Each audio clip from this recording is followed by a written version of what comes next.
Oke, selamat malam, selamat siang, selamat sore untuk Bapak Ibu guru, para peserta pengimbasan Gemini Academy tahun 2025. Semoga niat kita untuk belajar sepanjang hayat sebagai guru pembelajar bisa dimudahkan. Nah, saya akan melakukan pengimbasan terkait apa yang saya peroleh pada Gemini Academy Batch 2 tahun 2025, di mana kita bisa memanfaatkan AI terutama Gemini dalam transformasi pembelajaran. Tentunya Bapak Ibu semuanya sudah tidak asing ya dengan Gemini AI yang dikeluarkan oleh Google, di mana Google bekerjasama dengan Kemendikbudristek dalam menyediakan peralatan atau sarana untuk mempersiapkan pembelajaran inovatif berbasis AI. Mohon izin untuk Bapak Ibu para peserta, teman-temanku semua, saya akan sampaikan secara pelan untuk mengakomodasi Bapak Ibu supaya bisa lebih mudah mencerna. Jadi untuk Bapak Ibu, teman-teman semua yang sudah expert atau sudah paham dulu, bisa merubah kecepatan pemutaran video untuk lebih cepat. Nah, yang pertama, tentunya kita sebagai guru harus dapat mengikuti perkembangan perilaku anak didik kita, di mana sekarang sudah muncul program digitalisasi pembelajaran yang cerdas dan bertanggung jawab oleh Presiden sebagai program nasional. Tentunya kita harus beradaptasi. Nah, di sini saya ingin berbagi dengan Bapak Ibu semua terkait pemanfaatan AI yang bertanggung jawab dan aman tentunya. Kenapa saya membagikan pemanfaatan AI Gemini dari Google? Karena tentunya Google for Education sudah bekerja sama lama dengan Kemendikbudristek untuk membantu guru-guru, sehingga tools atau alat yang digunakan bisa dipertanggungjawabkan. Nah, sebenarnya AI itu adalah teknologi yang memudahkan kita sebagai guru untuk membuat perencanaan pembelajaran, alat pembelajaran, media pembelajaran, dan lain sebagainya. Tetapi tentu yang paling penting adalah bagaimana kita bisa memanfaatkan teknologi ini dengan tepat guna, bertanggung jawab, dan dengan benar. Seperti contohnya smartphone yang bisa digunakan dengan maksimal oleh orang yang mampu menggunakannya. Tetapi kalau hanya untuk bergaya, maka smartphone hanya untuk foto-foto, untuk WA saja sudah cukup. Cara mudah untuk memahaminya. Oke, langsung saja nih Bapak Ibu. Dalam pembahasan kali ini saya akan melakukan pembelajaran berbasis daring mandiri, di mana Bapak Ibu bisa berlatih secara mandiri dengan konten yang saya buat. Karena apa? Karena tentunya waktu yang tidak memperkenankan atau sedang riuh renyah dalam menghadapi Hari Guru Nasional. Ya, mungkin dengan cara daring mandiri dan nanti ada diskusi melalui WA, bisa bertanya secara langsung, akan lebih fleksibel waktunya untuk Bapak Ibu guru. Langsung saja untuk pertama, saya perkenalkan, saya Dedi Setiawan, guru kelas dari SD Negeri 2 Tanah Luhur Purbalingga, akan membagikan cara mempersiapkan pembelajaran inovatif berbasis AI dengan Pada modul yang pertama, pengantar dan gambar umum, akan saya sampaikan secara singkat di mana privasi, keamanan, dan ketersediaan Google AI. Di mana pasti ada edisi gratis, kita akan mendapatkan Gemini for Education dan Notebook LM. Jika menggunakan Google AI Pro, maka akan mendapatkan Gemini for Education, Notebook LM, dan Gemini in Workspace. Nah, ini ya, bisa Bapak Ibu lihat. Kemudian tujuan pelatihan untuk Gemini Academy tentunya yang pertama membangun literasi AI Anda dengan Gemini dan dapat menggunakan Gemini dan alat AI lainnya dengan aman dan bertanggung jawab. Kemudian dapat menjelajahi peluang dan tantangan integrasi AI untuk pendidikan dan mentransformasi pembelajaran dengan Gemini. Gemini berarti. Untuk gambaran umum nih, nanti ada perkenalan AI atau kecerdasan artifisial, kemudian bagaimana menggunakan AI dengan aman dan tanggung jawab, berkenalan dengan praktik baik prompting di Gemini, dan 10 cara mentransformasi pembelajaran di Gemini, dan ulasan dan refleksi program, dan tentunya memfasilitasi Bapak Ibu jika ingin mengikuti tes Gemini Certified Educator atau GCE, di mana pada tahun ini untuk guru gratis 1 kali dengan lulusan KKM 80. Jika Bapak Ibu mendapatkan nilai 80, maka Bapak Ibu secara otomatis mendapatkan sertifikat GCE.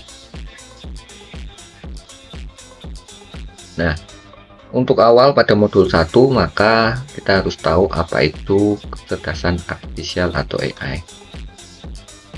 Kecerdasan artifisial adalah ilmu yang mengajarkan mesin untuk meniru perilaku cerdas manusia. Diajarkan dan dilatih menggunakan pemrograman komputer yang belajar dan beradaptasi. Jadi, kendali ada di tangan kita sebagai guru. Jenis-jenis AI itu ada machine learning atau ML, large language model atau LM, dan generative AI atau Gen AI. Berbedanya apa? Kalau ML, sistem yang melibatkan mesin yang dilatih untuk belajar secara mandiri dari kumpulan data. Sedangkan untuk large language models dilatih untuk memahami bahasa manusia. Sedangkan generative AI dilatih untuk membuat konten baru yang serupa dengan data yang dilatihnya. Bisa membuat teks, gambar, musik, audio, kode, dan video. Nah, ini yang booming sekarang di generatif AI. Untuk modul kedua, bagaimana menggunakan AI dengan aman dan bertanggung jawab. Perlu diketahui bahwasanya adanya bias dan keadilan. Apa itu bias dan keadilan? Bahwasanya AI itu tidak selalu benar, maka AI perlu dievaluasi untuk potensi bias yang dapat berdampak negatif pada siswa dan guru. Yang kedua, sistem AI mencerminkan bias dari data pelatihan mereka yang dilatih dari kumpulan data yang mencerminkan bias sosial seputar ras, gender, budaya, dan banyak lagi. Yang ketiga, sistem AI yang bias dapat menghasilkan tanggapan yang berbeda atau jawaban yang berbeda. Dan yang keempat, pendidik memainkan peran penting dalam mengidentifikasi dan mengurangi bias di kelas. Jadi tidak hanya bertanya, menjawab, mendapatkan jawaban dari AI, tapi juga dapat mengecek dan menanyakan kembali. Bagaimana sih caranya? Yang pertama adalah melakukan evaluasi alat AI secara berkala, bisa melibatkan anggota tim dengan latar belakang yang beragam, dan ajari siswa untuk berpikir kritis, dan edukasi penggunaan AI secara jujur dan bertanggung jawab. Nah, ini salah satu edukasi cara penggunaan AI yang jujur dan bertanggung jawab.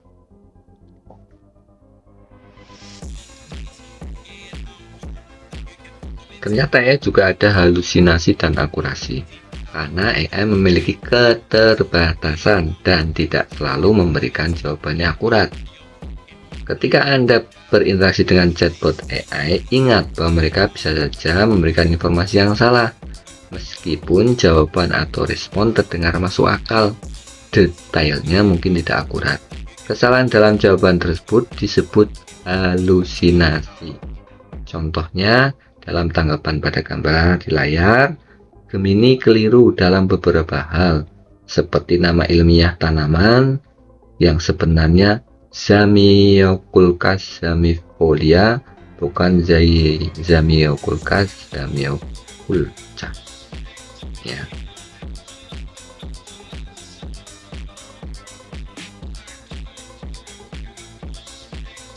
Kemudian 3 cara umum chatbot menghasilkan informasi yang tidak akurat, yaitu yang pertama adanya fakta buatan. Chatbot terkadang bisa menciptakan pernyataan yang sebenarnya tidak ada dalam data belajar mereka. Mereka terkadang mengarang fakta agar terlihat lebih meyakinkan. Kemudian ada logika yang salah, di mana alasan yang digunakan chatbot untuk menghasilkan respon bisa salah. Mereka mungkin membuat kesimpulan tidak sesuai dengan argumen mereka. Kemudian ada kutipan palsu. Ketika diminta sumber, chatbot terkadang bisa menciptakan pengarang, publikasi, dan bahkan keseluruhan studi penelitian. Ini bisa menjadi masalah jika informasi yang dibuat-buat terdengar masuk akal dan kita tidak mengecek ulang hasilnya. Ini yang disebut misinformasi. For your information, seperti bias, kemudian halusinasi, misinformasi, pengertian-pengertian ini nanti akan ada pada pertanyaan-pertanyaan di ujian Google Sertifikat Edukator. Bagaimana sih evaluasi kritis terhadap pengetahuan AI? Yaitu kita gunakan triple A atau 3A, accurate, appropriate, dan aligned. Contohnya akurasi.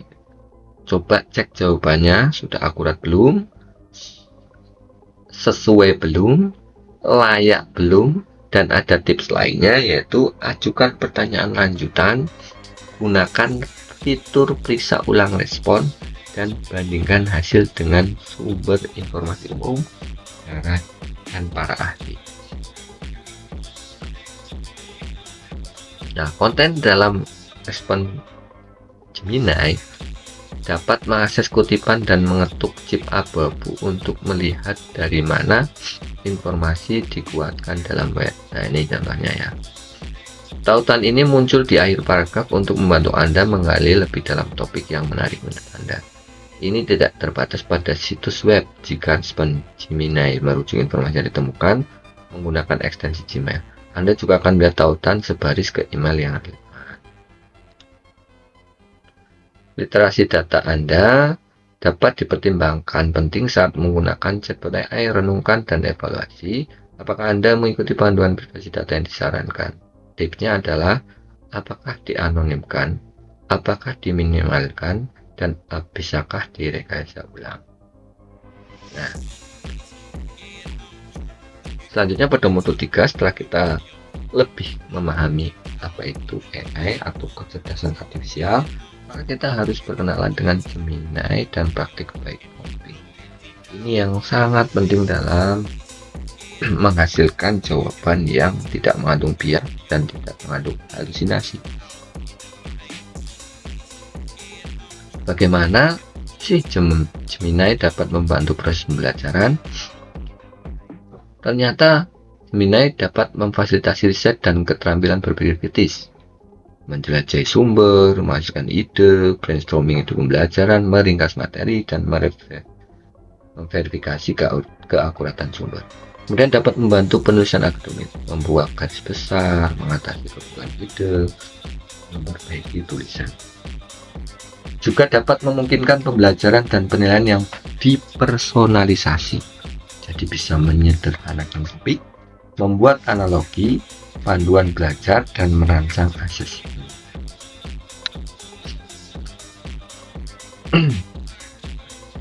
Akses aplikasi Gemini secara gratis. Semua edisi Google Workspace for Education dapat diakses di gemini google.com. ada perlindungan tambahan, dan tersedia share group.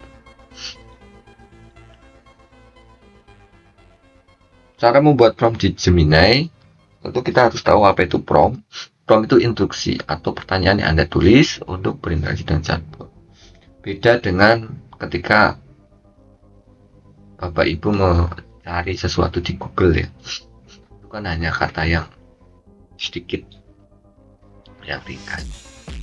Untuk yang hasil terbaik, buatlah prompt dengan baik dan berikan konteks yang jelas agar chatbot tidak bingung. Kalau bisa detail. Maka dari itu,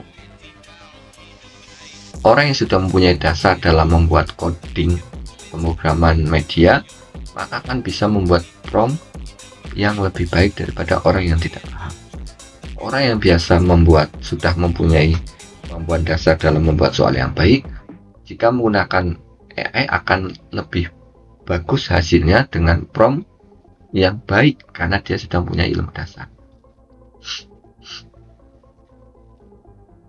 Nah, ternyata ada cara untuk membuat kerangka prompt yang baik, yaitu namanya parts. P-A-R-T-S. Yang pertama adalah persona, yaitu peran. Jadi pastikan awal perannya apa. Kemudian aim atau tujuan yang jelas, apa yang ingin dicapai, yang terfokus, dan recipient atau target audience Anda. Kemudian tema atau gaya, nada, dan parameter relevan yang diinginkan. Kemudian strukturnya, contohnya ada. Anda adalah mentor berpengalaman bagi guru sekolah dasar, atau saya adalah guru SD kelas 5 yang profesional. Tujuannya apa? Ingin membuat apa? Ingin membuat asesmen pembelajaran dengan bla bla bla. Targetnya apa? Untuk siswa kelas 6. Kalau bisa karakteristik siswanya dengan karakter siswa yang sebagian belum bisa perkalian puluhan dan lain sebagainya. Temanya adalah gaya, nada, yaitu format lah ya, kalau gambarnya, dan kemudian struktur untuk format yang diharapkan. Contohnya ini bisa prompt dasar.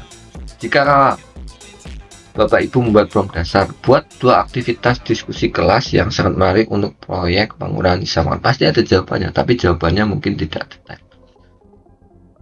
Pastikan terbiasa menggunakan prompt yang baik, yaitu menggunakan parts, yaitu persona, aim, recipient, tema, dan struktur.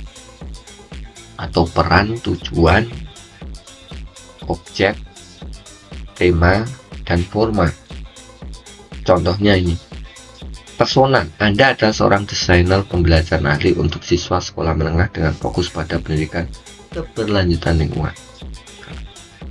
Kemudian buat catatan guru yang komprehensif untuk 2 aktivitas diskusi kelas yang sangat menarik untuk proyek kurikulum tentang pengurangan sisa makanan.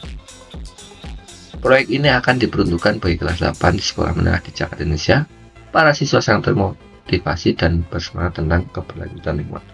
Nah, ini dari peran, tujuan, dan objeknya itu jelas. Seorang guru membuat catatan guru untuk kelas 8, siswanya termotivasi, keberlanjutan lingkungan, dan temanya gunakan nada santai dan menarik.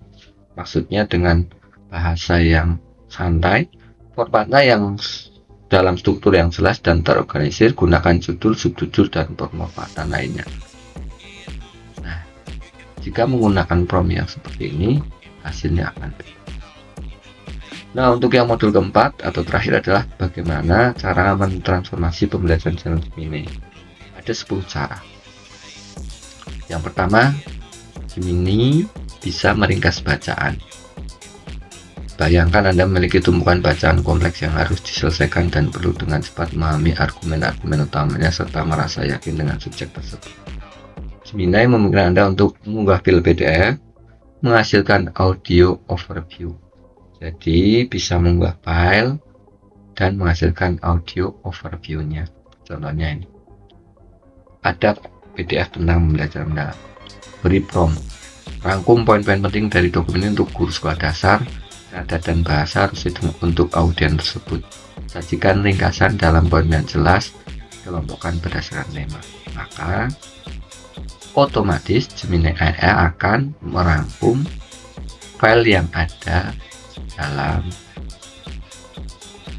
PDF. Setelah mendapatkan jawabannya, Bapak Ibu bisa mengekspor jawaban yang terintegrasi langsung dengan Google Drive dan Google Doc Bapak Ibu semua. Caranya tinggal klik tanda bagikan, kemudian ekspor to doc, maka akan otomatis ke penyimpanan Drive.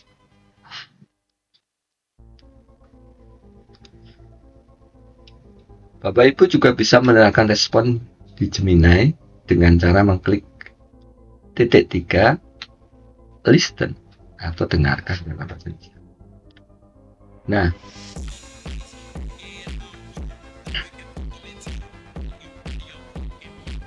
untuk menggenerate audio overview, Bapak Ibu bisa memerintahkan prompt generate audio overview, maka otomatis Gemini akan mengenerate. Selain itu, Bapak Ibu supaya tidak sulit dalam mencarinya, proyek yang sudah Bapak Ibu buat di Gemini AI juga bisa dipin atau ditandai agar dia selalu ada di atas. Ada juga fitur dalam Gemini yaitu Gemini Canvas yang memungkinkan kolaborasi interaktif langsung di dalam Gemini, dari mencari ide struktur mata pelajaran, menyemunkan tujuan pelajaran, strategi penilaian, dan mengembangkan kurikulum yang menarik dan efektif.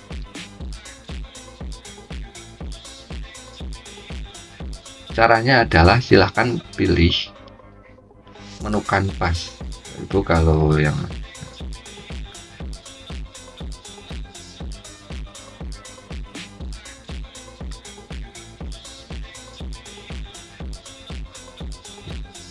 sini ya, Canvas.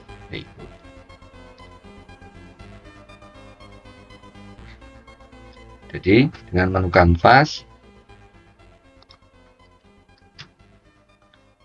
Bapak Ibu bisa menggunakan prompt seperti ini, maka otomatis kerangka kurikulum yang lebih detail akan disajikan.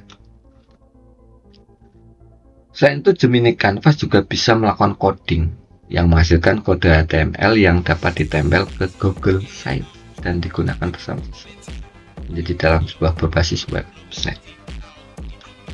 Caranya silahkan buat prompt dengan tadi ya, dengan cara part zona. Ini contoh promptnya, maka akan dengan otomatis contoh saya praktekkan. Ini saya copy, ini Canvas nih, saya ulangi, tool Canvas buat paste.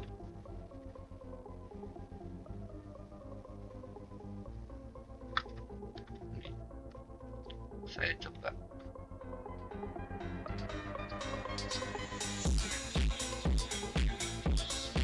coba. Coding otomatis.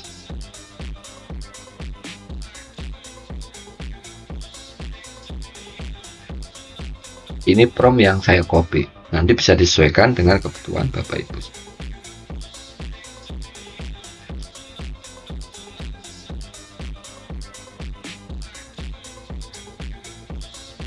Ini masih proses nih. Dulu saya berlatih coding ini tuh tidak semudah ini ya, menggunakan aplikasi coding. Nah, nih, coba bayangkan Bapak Ibu, ini sudah bisa dicoba. Nih, bisa ditulis, tambah, jika dikurangi, jika dikali, jika dibagi. Ini bisa dirubah, cari penyebabnya, bagi hasilnya. Nah, Dan selanjutnya Bapak Ibu bisa juga membuat kuis untuk melatih siswa berhasil dalam ujian. Bisa untuk asesmen juga. Kita coba prompt ini. Nah,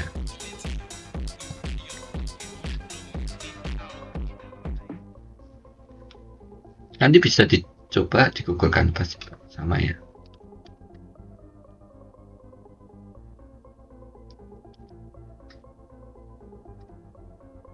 Dia akan otomatis. Selanjutnya Bapak Ibu bisa hemat berjam-jam waktu dengan deep research. Dirancang untuk melakukan penelitian dengan cara menjelajah web untuk menemukan jawaban dan mensintesis temuan dalam bentuk hasil laporan penelitian beberapa halaman yang komprehensif. Nah, ini ibaratnya penelitian yang mendalam. Nah, prompt yang bisa digunakan seperti ini. Nah, caranya sama ya. Kalau mau buat baru di sini, nih, silakan di sini ketik apa yang ingin Bapak Ibu cari dalam penelitian Bapak. Untuk menyingkat waktu ya Bapak Ibu. Lanjut, pembuatan gambar dan video ini yang sering saya buat. Jadi ada Imagen 4 dan VO3 di Gemini yang dapat membuat gambar dan video yang memukau untuk mewujudkan imajinasi Anda dengan menggunakan prompt. Jadi nanti Bapak Ibu bisa membuat konsep lebih hidup, visualisasi ide atau gagasan, dan membuat diferensiasi media aja. Contoh promptnya hanya ini, caranya sama, cuma fiturnya beda nih. Kalau ini di research, nah, create image.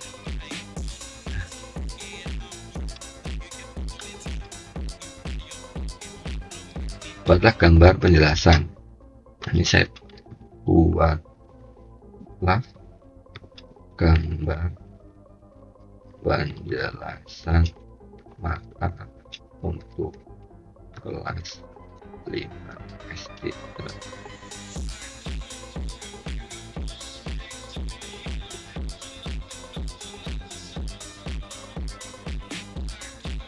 Perlu diketahui kenapa. Nah, ini kita nih. Begitu mudahnya. Jika mungkin Bapak Ibu bisa ingin mengecek jawaban ulang, mendengarkan atau bisa menambahkan, bisa silahkan diberi prompt kembali. Mudah ya. Selanjutnya untuk membuat gambar itu ada promptnya juga supaya hasilnya baik Bapak Ibu. Jika Bapak Ibu ingin mengedit gambar Bapak Ibu, itu bisa gunakan prompt ini. Poinnya adalah pencahayaan. Jadi kalau fotografer atau tukang editing yang sudah punya pengetahuan awal tentang editing, maka buat promptnya akan lebih bagus. Jadi Bapak Ibu mungkin bertanya-tanya kenapa di media sosial banyak sekali gambar-gambar atau video AI yang sangat bagus. Itu mengerjakannya juga penuh detail. Nah, bisa dilihat dari pencahayaannya, perspektifnya, fokus dan kedalaman bidang, suasananya, dan gaya artistiknya. Kalau mau mengedit video, kalau kita mungkin mudahnya hanya mengganti background, tinggal ganti background warna apa, atau membuat pas foto, gunakan foto ini untuk membuat pas foto.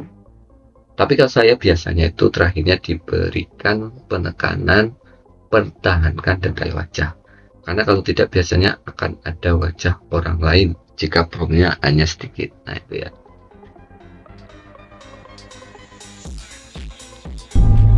Ini untuk pembuatan video dengan VO3. Caranya sama. Lanjut, Bapak Ibu juga bisa membuat custom AI dengan jam yang dapat menyimpan instruksi terperinci untuk tugas yang paling sering Anda ulangi, sehingga Anda dapat menghemat waktu dengan jam ini. Ininya di sini Bapak Ibu.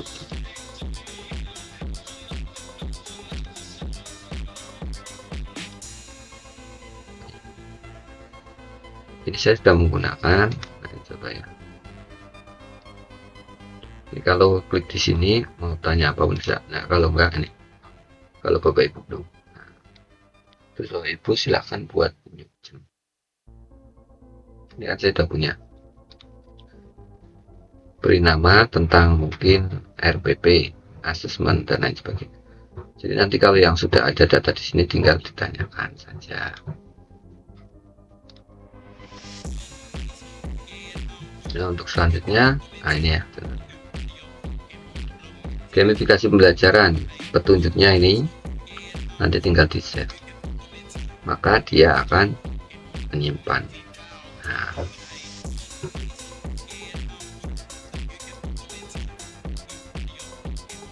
ya contohnya. Kalau ini adalah fitur-fitur yang bisa digunakan, yaitu fitur Gemini in Workspace. Nah sekarang ke notebook LM Bapak Ibu. Notebook LM dapat mengubah sumber Anda menjadi panduan belajar, ringkasan audio, bergaya podcast, dan banyak lagi. Caranya adalah Bapak Ibu ke alamat ini, maka nanti Bapak Ibu akan otomatis tersedia di menu. Tampilannya seperti ini. Kalau ini saya sudah buat, nanti tinggal Bapak Ibu ekspor. Untuk manfaatnya tadi bisa meringkas, contohnya nih.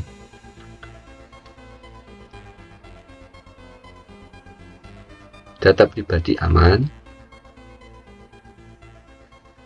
sehingga keamanan data tidak akan tersebar. Caranya adalah Bapak Ibu tinggal cari file yang akan dibuat poin-poinnya hampir sama dengan Canvas, tapi ini lebih dalam. Nah ini contohnya. Nanti bisa menjadi ringkasan audio Bapak Ibu. Jadi nanti untuk pembelajaran yang mewadahi seluruh gaya belajar siswa, maka akan sangat cepat. Nah, ini contohnya. Ada audio, bisa buatkan mind mappingnya otomatis, bisa membuatkan videonya jadi seperti AI tapi laptop gitu Bapak. Nah ini sudah tersedia. Misalnya Bapak Ibu ingin mengeksplor tentang apa, atau punya bacaan apa, atau punya jurnal apa, masukkan. Nah ini sudah dibuatkan. Nah kalau ini untuk membuat peta pikiran, dari file yang Bapak Ibu unggah atau sumber yang Bapak unggah akan otomatis dibuatkan mind mappingnya tuh, dan bisa dikembangkan sesuai dengan keinginan Bapak Ibu.